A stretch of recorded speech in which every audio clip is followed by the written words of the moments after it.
Prepárate, porque ya está Gabriel Santamarina con las malditas escrituras en los estudios de Radio Búnker. Estás escuchando La Hora de los Malditos.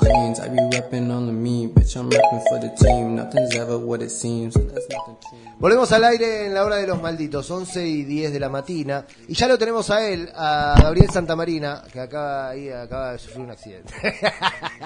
Ya lo tenemos a Gabriel Santamarina en los estudios, escritor santaclarense, que con mucho orgullo podemos anunciar que va a estar firmando ejemplares de sus obras el próximo 1 de mayo en la Feria Internacional del Libro de Buenos Aires número 47 por la Editorial de Autores de Argentina. El gran escritor firmará ejemplares de su novela Cohen, aportes de Lenin a la psicología, y Santa Clara del Mar, contextos. ¿Cómo estás, Gaby? Hola, buen día Sebas, buen día vos, Conde, papá. buen día. ¿Estás contento? ¿Estás nervioso con esto de la Feria del Libro? Me muero de los nervios. Estoy expectante, realmente, porque si bien he participado en otras ferias del libro, por ejemplo en Formosa, bueno, esto tiene una envergadura distinta, ¿no? Claro, claro. Y aparte, bueno, yo antes de escribir era participante, visitante de la feria. Asiduo, sí, claro. Sí. Bueno, yo tengo un problema con, por ejemplo, la Feria del Libro. Algunos años no fui, porque si entro en una quesería, Claro. quesos Exactamente. y libros, soy adicto. Entonces me gasto fortuna. Sí, la tarjeta revienta. Explota la tarjeta. Total, sí, es verdad. Es muy difícil ir a la feria y no querer un montón de libros. Es el tenedor libre, viste, ese que está en los langostinos. Sí, totalmente. Que te querés comer todo. Salís empachado de compras de libros. Sí, me pasa. Muy bien. Vas a estar entonces el 1.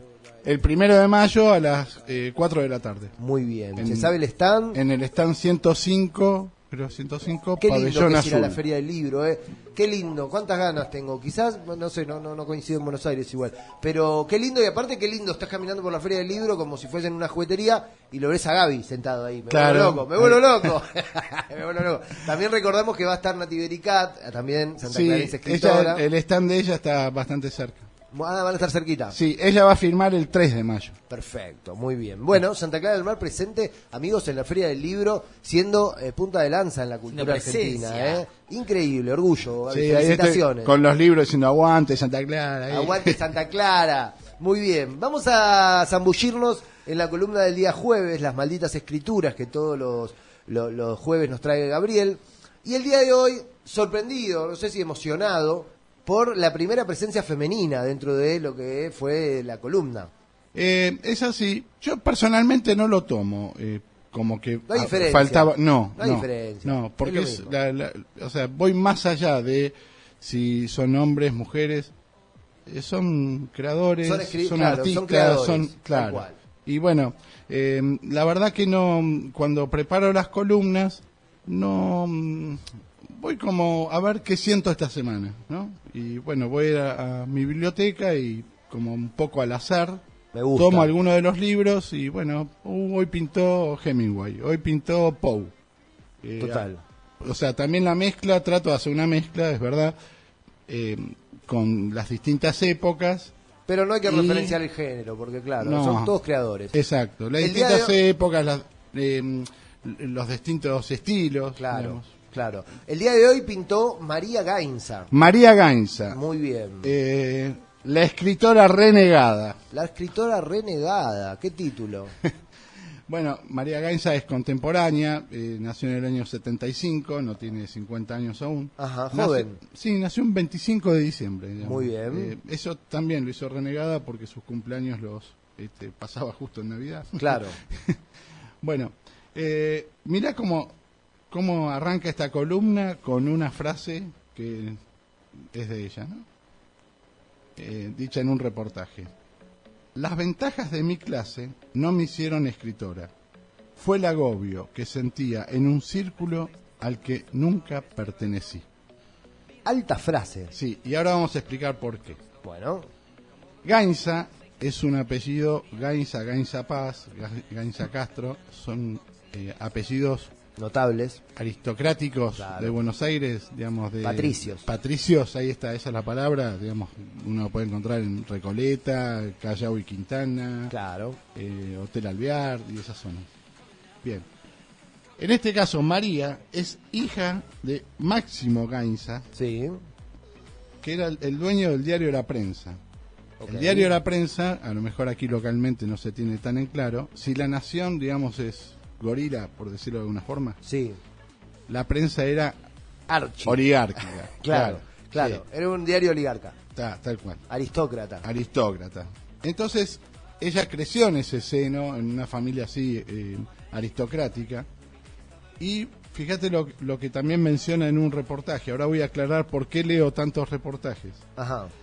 Dice, la educación no la saqué del Northland. El Northland es un colegio inglés internacional. Sí, arriba de Cheto. Sí, o sea, mega. Cheto acá... Los chetos no entran. No, claro. No, pegale más arriba. Claro. O sea, al Northland van los hijos de los embajadores, por ejemplo. Claro. ¿No? La familia real. Entonces dice que la educación no la saqué del Northland. La fui a buscar una vez que salí de ahí. Conocer el mundo me llevó a los libros. Ajá. Así que bueno, ya nos vamos dando cuenta un poquito del perfil, ¿no? O sea, hija de una familia que vivía en Libertador, enfrente al hipódromo, por ejemplo, que un micro la venía a buscar y la llamaba al Northland, que queda en Olivos. Digamos, sí. Una vida de pañuelo. Vida de pañuelo, sí. Bueno, ella se pone a estudiar, quiere estudiar letras. La madre, una persona que ella la nombra 150 millones de veces, ajá, le dice, no sé, estudia historia del arte. Y se pone a estudiar historia del arte, no termina la carrera, pero termina siendo una gran crítica del arte. Y también quiere ser bailarina, pero no, la madre tampoco quería eso, porque claro, para ese ambiente son como oficios o profesiones menores, digamos. O sea, es donde ellos van a ir a ver el arte, entonces no puede ser bailarina mi hija. Claro. Bien. ¿Por qué voy a leer tanto de reportajes y demás? Porque no hay en internet audios, videos. No hay material audiovisual de ella. De hecho, la foto que está en la biografía del libro que tenemos aquí, que ahora vamos a comentar, es prácticamente la única foto que circula. Cuando hay un reportaje en Infobae o en Telam, siempre ponen la misma foto. Mirá vos. Recortada, amplia y demás. Pero bueno. No. Lo único que hay en YouTube es una conversación que tuvo en pandemia con otra escritora que es amiga de ella, que se llama Mariana Enríquez. Yo hice un taller con Mariana Enríquez. Y nada, hablaban de cuestiones propias de la pandemia y qué sé yo. Así que hoy vamos a tener que trabajar bastante y Sebastián va a tener que trabajar muy poco o nada, porque no hay esos típicos audios con los cuales sorprendemos cada jueves. Claro, no hay material audiovisual. Bueno, desde el 2003 escribe sobre arte. Ajá. Ahora, imagínate, viniendo de esa familia, es corresponsal de el New York Times. Olvídate, claro, familia aristócrata, de un seno privilegiado. Claro, tal cual. Muy bien. Pero después escribe para otras revistas y ahí empieza la primera partita. Escribe para el suplemento de cultura Radar de Página 12. Me imagino los padres enojados. Sí, ya era más grandecita. Bueno, tiene distintos novios pero se casa con uno que se llama Javi, ajá, que es un músico que no tenía ni obra social. No, el famoso caso de la alta alcurnia con el músico, el rockero. Tal cual. Padeció el pobre Javi 10 años una enfermedad, un cáncer, y la verdad que terminó muriéndose en el hospital Ramos Mejía, en el hospital público. Ajá. Ella tiene una hija y a su vez ella misma tiene una enfermedad autoinmune, lo cual se tiene que cuidar mucho. Mirá vos. Bueno, hay una novela publicada, después hay un poemario, pero nos vamos a enfocar en su primera novela, que fue publicada en el año 2014 y después fue republicada por una editorial más grande que le dio visibilidad internacional. La novela en cuestión se llama El nervio óptico. ¿El nervio óptico? Sí. Es una novela, es una saga de relatos, digamos que es inclasificable. Me llamó la atención cuando me dijiste. Sí, porque rompe todo lo establecido. Aparte que algo sea inclasificable me conmociona. Claro, es que ya su vida es inclasificable. Claro. Bueno, en esta novela, que tiene una estructura propia en cada uno de sus capítulos o cuentos, porque no se sabe si es un capítulo de una novela o es un cuento en sí mismo. Pero si bien cada vez uno de estos capítulos tiene una independencia, guarda una temática todo el libro. Ok. Fíjate lo que dice ella. Dice: quise hacer una guía como las que venden en los museos. Ella va mucho a los museos, claro, esas cosas, ¿no? Quise hacer una guía, pero mejor. Me parecía un embole los textos de los museos. Me decía: no puede ser que escriban esto. ¿Quién se para a leerlo? Entonces empezó con esa idea de escribir sobre pinturas, básicamente, y después le explotó su propia voz como una loca que estaba relatando esto, y empezó a meter historias. Entonces, cada uno de estos capítulos y la novela en general va a entrelazar las peripecias de su propia vida, la mujer de familia rica que elige salir de la comodidad y vivir con dificultades y zozobra, con cuestiones vinculadas al arte. Ajá. Entonces, en cada uno de los capítulos, vamos a convenir de decir los capítulos, porque si no nos volvemos locos. Hay un tema disparador. Muy bien. Por ejemplo, vamos a tomar uno de los capítulos que por ahí se refiere más a la zona, porque transcurre en Mar del Plata. Opa. Entonces, hay uno de estos capítulos que se llama Refusilos sobre el agua. Bien.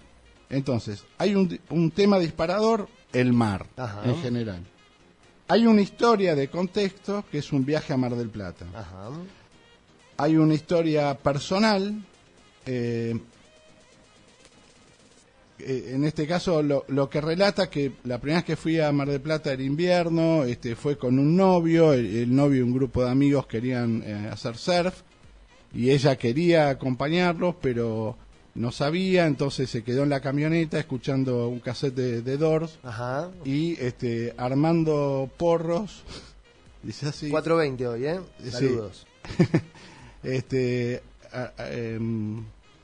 Armando porros finitos como agujas de pino. O sea, nunca va a dejar de escribir en forma literaria, claro, con metáforas y esas cosas. Es muy agradable, pero no abusa de eso. Claro. Bien, entonces la historia personal es que ella moría por seguirlos, no se animaba y quedaba ahí en el pozo.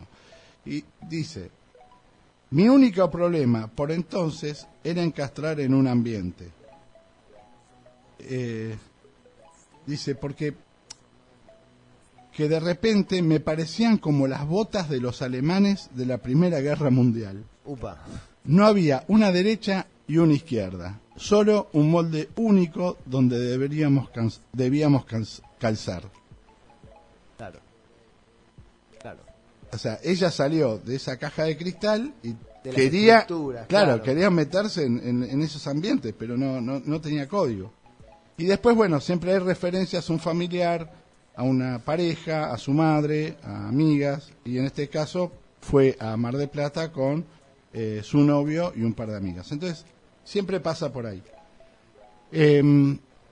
Dentro del capítulo siempre va a haber una referencia literaria. Por ejemplo, dice: no conozco a nadie que haya querido ser escritor y no le haya dedicado alguna vez unas líneas al mar. Y bueno, nombra una escritora y una referencia al mar, ¿no es cierto? Entonces, después, dentro del mismo capítulo, vamos a ir viendo estas cosas que decimos y le vamos a sumar un algo más, que ya lo vamos a ver. Entonces, hay un tema disparador, hay una historia de contexto, una historia personal de María Gainza, la escritora que estamos hablando en Malditas Escrituras de jueves, alguna referencia a algún familiar y 2 o 3 cositas más que vamos a ir viendo ahora. Bueno. Bien. Por ejemplo, hay una historia personal.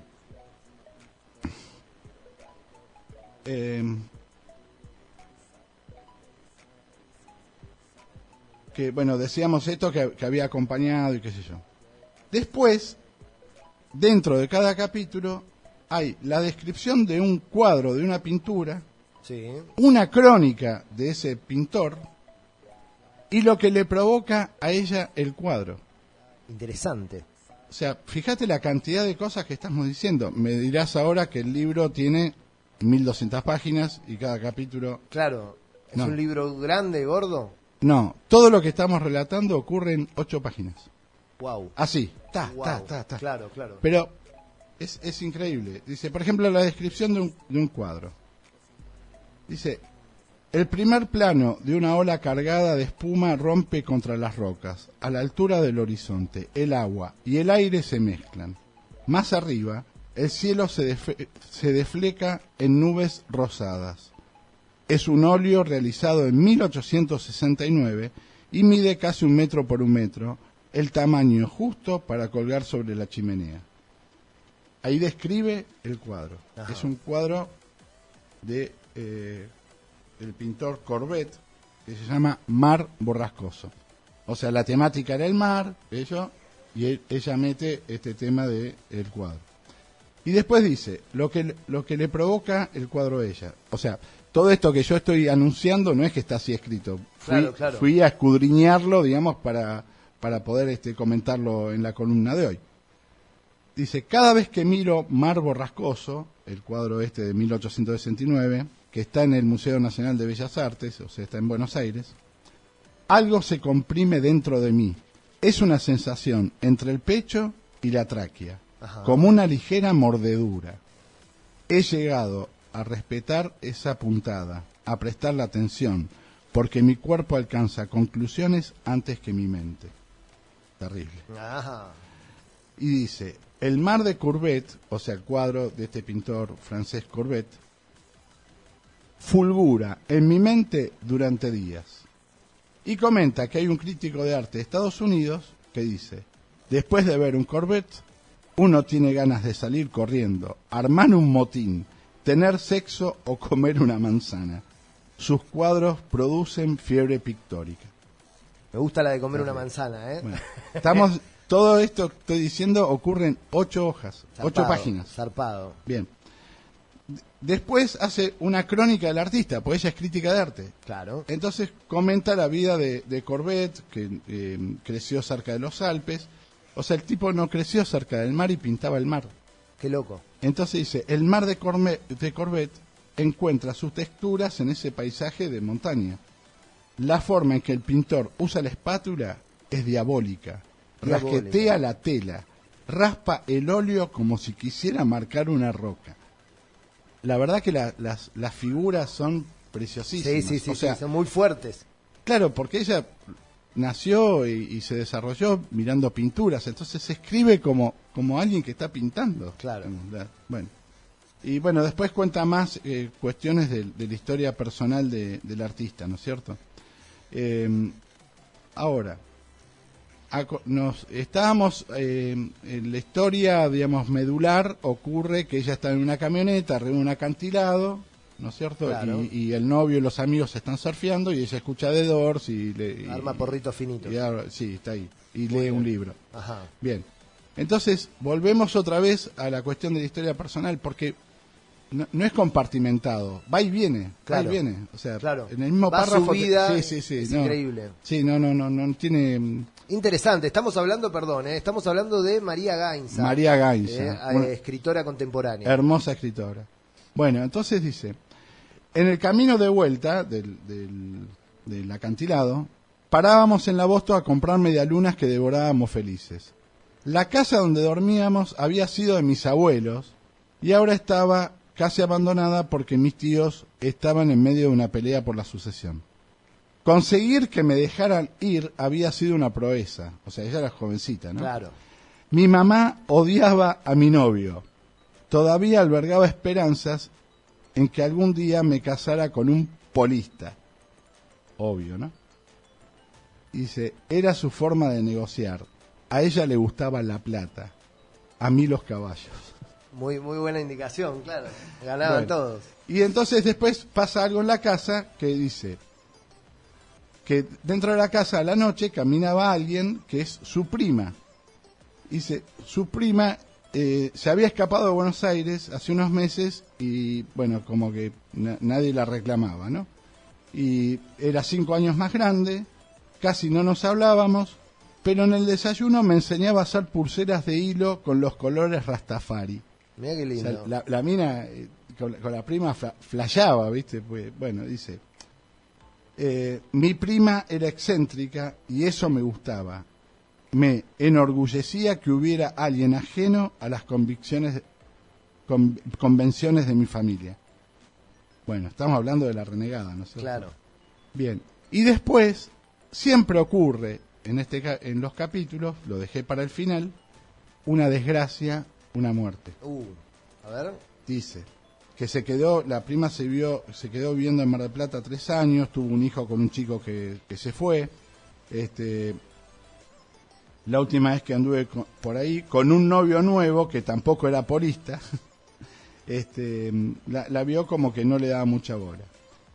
Meses más tarde supe que mi prima se había ahogado cerca de la Escollera del Norte, una tarde en que el cielo estaba celeste y deflecado por nubes rosadas, que hace referencia a la descripción del cuadro. Qué increíble, ¿no? Qué talento. Qué No, talento. Es hermosísimo. Es maravilloso. Entonces, lo que acabamos de contar ocurre en un relato de 8 o 9 páginas, como decíamos.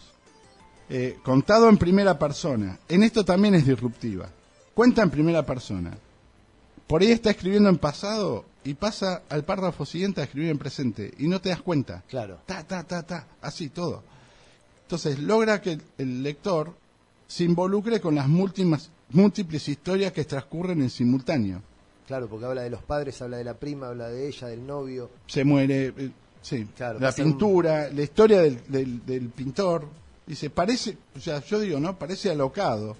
Pero al final logra una armonía que se percibe, o sea, o dentro de los 11 capítulos o cuando lees toda la novela. Claro. Bueno, María Gainza. Maravilloso. Una renegada de clase con clase. Qué linda columna del día de hoy, María Gainza. Me encantó las referencias. Un timing increíble, Gabriel, la verdad te felicito.